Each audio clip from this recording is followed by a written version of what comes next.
Figure it out. Hello, this is Adam Koralik from Figured Out Productions. The following video is a video of some kind, and I hope you enjoy it. Hey guys, it's Adam here, and if you're watching this the day it came out, it is the 4th birthday of the Nintendo Switch. Which, I mean, dude, I remember doing a live stream unboxing of this thing. It's very bizarre to think this thing's actually 4 years old, and a warning to kids out there if you're watching this.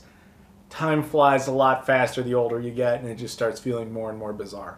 But, okay. That said, if you're not familiar with this particular series of videos, what I like to do is that on the anniversary of relevant consoles, in this case it would be the Switch, eventually it'll be the PS5 if I ever get one, the Xbox Series X, or when they were relevant, the Wii U, Xbox One, PS4, what I would do is I would basically sit down and talk about that console, what it had been like for the last year, not its all-time history, just the last year, as well as, you know, some concerns I might have and predictions for what may or may not occur. I like to do that. But the interesting thing is, when you reach a certain point in a console, if that console is successful, then not much changes. And that's when it gets difficult to do this, because the truth is there's not a whole lot to say. And that doesn't mean I don't have anything to say. I have a lot to say. It's just that it's going to be a little bit more focused in an unexpected direction, I think. So the past year of this console, let me kind of backtrack on that for a second and say this. When a console is new, there is a lot to say about it because it's all new information. When it's just starting out, maybe your first year or two, there could be a lot to say because people are still figuring out if this console is going to be a success or not. If a console fails, that too is successful because it's essentially drama. It's why, you know, the news covers a building that fell down as opposed to a building that, oh, today nothing happened and everything's fine. That's not news. The same is kind of the truth with a video game console. If it's a success, there is a lull in the middle, because eventually you get to the point where we can start speculating. We have more information about what the successor of the thing might be, what their business strategy might be. But if it's successful, just like the PS4 and Xbox One were, in the middle it's just kind of like, okay. Like, you can talk about the games, because basically the reason for that is simple. Nintendo has figured out what has made the Switch successful.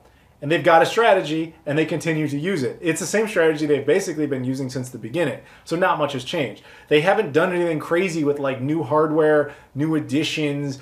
They haven't promised anything new really as far as like new hardware. We got a Switch Lite, but that happened a couple of years ago. And yet they have not talked, officially anyway, about the next iteration of any potential hardware. It's really just the core Switch. Now, let's talk a little bit about that, because I think that is still a relevant point, is one of their original business models with this platform. You have to remember that when this console came out, there was a time where a lot of people, myself included, really weren't sure this thing was going to work out because it was very limited compared to its competition. And we were just off the heels of the Wii U, which was Nintendo's only real home console flop ever. So the question was, can Nintendo survive? There wasn't much developer confidence in it. You know, only 5 games were released initially, and the only third-party support they had was like Ubisoft. They had Konami, sort of, and they had Activision through Skylanders. And that was really all they had. So it was kind of this big thing, like, what are they going to do? And their strategy was very simple. They're like, we're going to open the doors to indie devs, which they did with the Wii U. They're going to make it easier for people to develop for them and be less like, I guess you say, less of jerks, as Nintendo had kind of become. And then they were going to also cannibalize the Wii U. Now, that was a good strategy. It allowed them to make new content for the Switch while also pumping out content semi-regularly by cannibalizing the Wii U. Does that sound like that's changed much? We're still doing that. You know, not only do they still give us new releases on stuff. I know we have the new Mario Golf or Tennis or whatever that's coming. Not that that's going to be like a huge one, but it's a new thing they've developed. While at the same time, they're still stealing from the Wii U. This is Super Mario 3D World. Well, what just dropped? Super Mario 3D World plus Bowser's Fury. This is a common practice. They've taken a Wii U title and they upgrade a couple of things, maybe add some extra content, and that's it. And it actually is a brilliant strategy because it gives the perception that the console is constantly getting these new major releases from Nintendo, because Nintendo, let's just face it, has the most valuable gaming IPs ever. So to the casual gamer, or even just most gamers who never owned a Wii U, great, I'm constantly getting all these new things. And yet, to those of us who had a Wii U, we're like, dude, this game's from like 2012. I mean, I don't think it's actually that old. I don't remember. No, 2013. This game came out 8 years ago. But to most people, it's a brand new game. And it's not like this is a re-release per se. Like, oh, it's been 10 years, the 10-year anniversary of this game, which is, that's what I'm talking about when I say time flies, that we're close to a 10-year anniversary of this game. But it's not like it's treated like that. It's more or less treated like, what? I don't remember that. What are you talking about? This was the only version we ever did. I mean, Pikmin 3, I think they very infamously did that, where they were releasing Pikmin 3 on the Switch, and suddenly out of nowhere, they just digitally removed it from the Wii U store, so you couldn't buy it anymore. Nintendo treats the Wii U as a pantry and a garbage can at the same time. It's very bizarre. But, yeah, that's, I mean, can you really say that that's not still their strategy? It's really been the way they've done the whole last year. Now, the other approach they've done is that Nintendo is getting, they're kind of scaring me, to tell you the truth. They're getting to that point in console history where when you make a console that's successful, historically, the company that does it starts going, well, nothing can touch us. I mean, you have to think about this. The Switch is possibly going to be the most successful, most sold console of all time. And when you see that kind of success, it allows you to get away with things. Even in Nintendo's own history, the NES was a massive success, so they started being a bully to third-party developers and forcing them to only develop for them.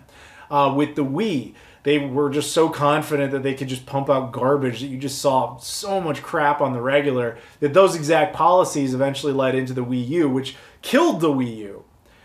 The Switch is not guilty of this yet, but Nintendo might be. And I know this is going to sound like circumstantial evidence, but I'm a little concerned about some of their changing policies. You have to remember, as I mentioned before, Nintendo opened the door to indie devs. There was a time when the Wii U was flopping. I mean, the Wii U was treated so badly by Nintendo initially, and just like, oh, it'll just work because it's the Wii. We don't really have to try all that hard, blah, blah, blah. We'll advertise in Pottery Barn, and so on and so forth. But that didn't pan out, so they started getting desperate. So they had previously basically not been allowing indie devs to make small run games and all that sort of stuff. But they eventually changed their mind because they were desperate for content. So in the last couple of years of the Wii U, it was like, oh, Runbow is going to get a physical release, and that's going to be like our big release this month. What? That's not normally the type of game that Nintendo would ever really care about, but they needed content. Now, fortunately, they kept that policy going, which is why you still see a lot of physical indies on the Switch, and that's awesome. I'm not taking away from that. But that's an example of them reversing for the good to try and appeal to people. One of the other things they did early on, at least in the Switch life cycle, Nintendo is famous for not allowing influencers to basically play their games on YouTube or to recreate aspects of their games in any real way. They don't really allow people to celebrate their history. If somebody makes, like, they want to celebrate Mario 64 and they recreate the opening level in Unreal Engine, what happens? They share it, and then Nintendo sends them like a DMCA strike or whatever, and just obliterates them. And it's like, okay, Nintendo, it's hard to love you because you're kind of abusive. All I'm saying is, there was a phase there where Nintendo was like, you know what? Forget all that.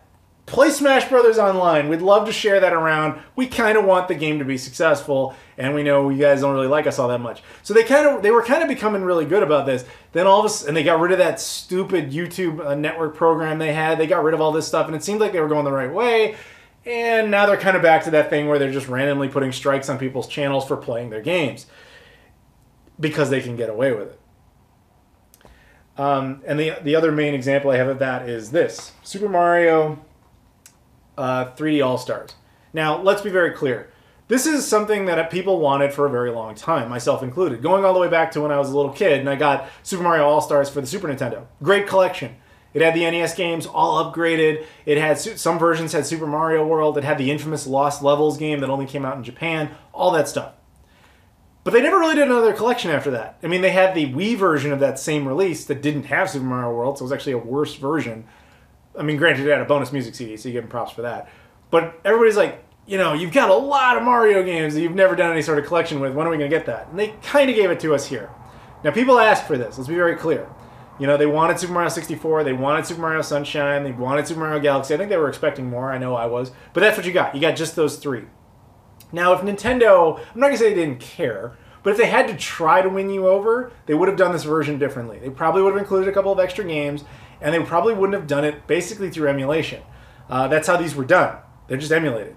There's a Super Mario 64 release on here, which is based on the second second N64 re-release exclusive to Japan. It has rumble support, some bug fixes, so they consider that the upgrade, but it's really just that thrown onto a Switch card, and with higher resolution through emulation.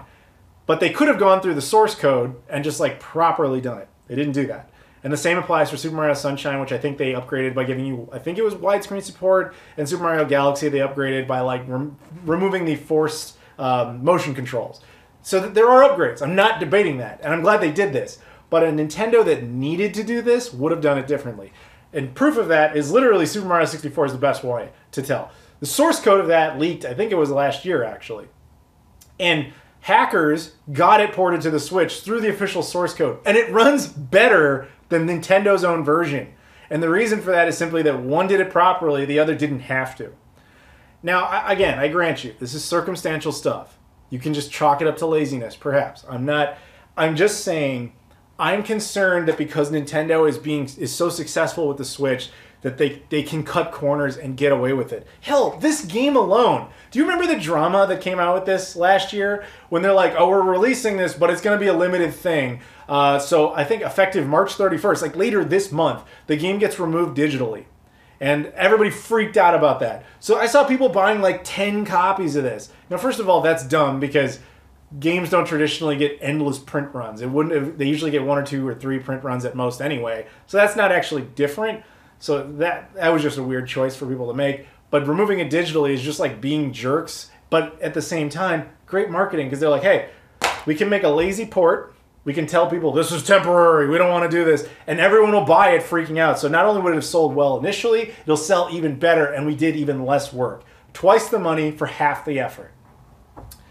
And I'm not saying this isn't a good set. I enjoy it just fine. I'm just saying it could have been better, and it's kind of a great microcosm example of why I'm concerned with the direction Nintendo may be going. You know, a little bit of failure humbles you. But when you just know, like, insane success, there's nothing keeping you grounded. That's all I'm really saying with that. So that's kind of, honestly, how their last year has been. It's been them doing really well and fans getting more and more upset with them. So much so that in preparation for this video, I thought I would look up just a couple of like, you know, what were some of the big highlights they had this year, whatever. So I literally searched the term Nintendo Switch 2020. Okay?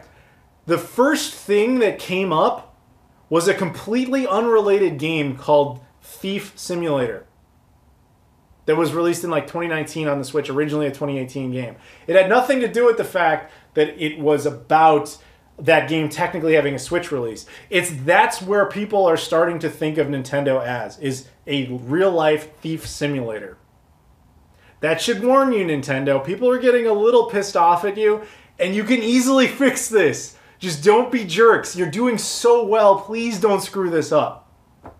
Now let's look into how they might screw it up. Looking forward to the future here. We are at a point where the Switch is, again, 4 years old. So in most cases, this would actually be, traditionally anyway, would almost be an entire generation cycle. Like the console, we'd be prepping for the next one, or it would even almost be available. It might even be out by now. But that's not where we are in this particular case. But I was originally going to talk about what generation I feel that this platform exists in, but I've decided that's such an extensive conversation, I'm going to make it a separate video. I'll probably put it out after this one. So if you're interested in exactly where this console sits in history as far as generations goes and why, check that video out. So we're just going to skip past that and again talk into the future, which is what are they going to do next? The obvious thing is they're going to continue with this policy of like, hey, let's, you know, put out our own game, put out a Wii U port, put out our game, put out a Wii U port. The thing they just announced right before I did this video, well, a couple weeks ago anyway, is the, because we're in the Zelda 35th anniversary, I think people at that Nintendo Direct were expecting a lot, and what we ended up getting was a single, like, Skyward Sword for the Wii is now being upgraded and brought over to the Switch, which I celebrate. I think that's a good idea. I hate motion controls, so the idea that I could play that game, have it look better, and not be forced to use Wiimotes sounds fantastic to me. But to a lot of people, they were pissed about that because they were expecting something like this, but for Zelda, where it just had like a ton of the different games on there. Now, You may get something like that, but again, here's what I think they're going to do specifically with Zelda is one must remember, this thing, we all talk about a Switch Pro. This thing is the Wii U Pro. As I mentioned before, this thing was really just designed to steal the library of the Wii U. It was actually built with that in mind. It is built to make it easy to, basically port Wii U games over to the Switch. Now, what two Zelda games exist on the Wii U that have some sort of legacy that have not been brought over to the Switch yet? Oh yeah, that's right. I can almost guarantee you that those two will randomly be announced and probably drop only a couple months, if not even like a month after their announcement, sometime in 2021. I'm calling it now. I think that will happen because that is easy, lazy money. It is just, hey, remember that? Throw this on there. There's our game. Because the truth is, most people never played Wii U stuff. So they now can remake money on it, as I've said a million times already. I think that's just the low-hanging fruit. I think if they're really nice about it, they'll put both of them on a single collection, but I really do not expect that. As far as like a possible Zelda collection, you have to kind of sit there and think about it and go like, what could that collection even be? Because there's a few games you might immediately think of, but then there's reasons that doesn't pan out, and most of that stems from GameCube onward. Because most of them from GameCube onward have either been remade and totally upgraded already, or they already exist on the Switch. So you kind of have to go further back. And when you go further back, there's actually not that many choices. You could have a nice Zelda 35th anniversary collection that consists of like the 2 NES games, maybe the Link to the Past from Super Nintendo, the N64 stuff, and maybe just some of the like obscure ones, like some of the Game Boy ones, even though they already did Link's Awakening as a complete remake. Maybe throw that on there, maybe don't. Or, throw on like, if you want to do something rather, not super odd, but at least something a little more modern, you do like 4 Swords from the GameCube, which also had the GBA connectivity. That would have actually been a very good thing to convert to the Wii U, but that's different. That said, that honestly is at most of a Zelda 35th collection as I think you will realistically see, unless they do some of those and then just throw on one of the Wii U conversions. Or, who knows, maybe they'll do a combination of the two where they do 2 different, Zelda 35th collections, kind of like they did, what was it, the Game Boy one, where they did the 2 Christmas releases that were like 2 different games. Like one is the one that has Wind Waker HD and maybe the NES games, and the other one is the one that has, Twilight Princess and then, the N64 games or whatever. You know what I'm saying? Like maybe they'll do something like that. That would be neat. But I think, honestly, when they realize they can make 3 different sets and make a ton of money, they'd probably do it that way. But that's just speculative guess. I don't know so much about that last one where it has like the older games, but I would be really surprised. Like really just, wow, you just missed an obvious chance with the 2 Wii U conversions. Beyond that, I assume we'll start hearing more and more about some sort of Pro Wii, or sorry, Pro Switch. Again, the Switch to me is just the Wii U Pro, but people never call it that or really think about it that way. But honestly, that's really what it is. That said, what can you do now to upgrade this thing? That rumor has been going around for like, what, last 2 years? Like really since the Xbox Series X and PS5 were, really announced. Everybody, or even, hell, it goes further back than that. When the Xbox One X came out and PS4 Pro came out, well, maybe more the Xbox One X, people were just like, wow, what's Nintendo going to do? Despite all that, they have been wildly successful. It doesn't really seem to matter. But they are inevitably going to have to upgrade for multiple reasons. I assume we'll get closer to that once they've completely finished mining the Wii U. And that's the thing is they don't have much left to do there. Like I said, those are 2 of the most obvious examples. But I mean, not only do they do these major ones, they've done some petty ones, like Hello Kitty Cruisers was brought over from the Wii U to the Switch just to do it. So I think that at some point, maybe this year, probably this year, we'll see some sort of upgraded version of the Switch. At least in an official announcement. If it's not released this year, it would be released in 2022. It's possible that you will see something that early as this holiday season. Maybe. And one can speculate all day long what the specs of it might be. I would guess, though, if you ask me right now, like, what would that be? Nintendo is famous for kind of going to the beat of their own drum and not really caring that much about the market around them, or their competitors, I should say. but they do it's not like they're oblivious. They do understand stuff. So I'm not sitting here thinking they're going to make a Switch that's like on the same level as an Xbox Series X or a PS5. I just can't see that happening. But maybe a PS4 Pro in your pocket? You know what I'm saying? Like maybe that's doable. And if that's the case, I could see it being more like the Game Boy Color than it is, say, an Xbox One X. What that means is it's an upgraded version of a console or a platform that already exists. It has some of its own proprietary games, like the new 3DS. Do you remember when they did that briefly? Maybe that, but on a bigger, more like official level, like where this is our thing, is we're doing the new Switch. In fact, I'm calling it now. They're going to call it the new Switch. They're going to do it.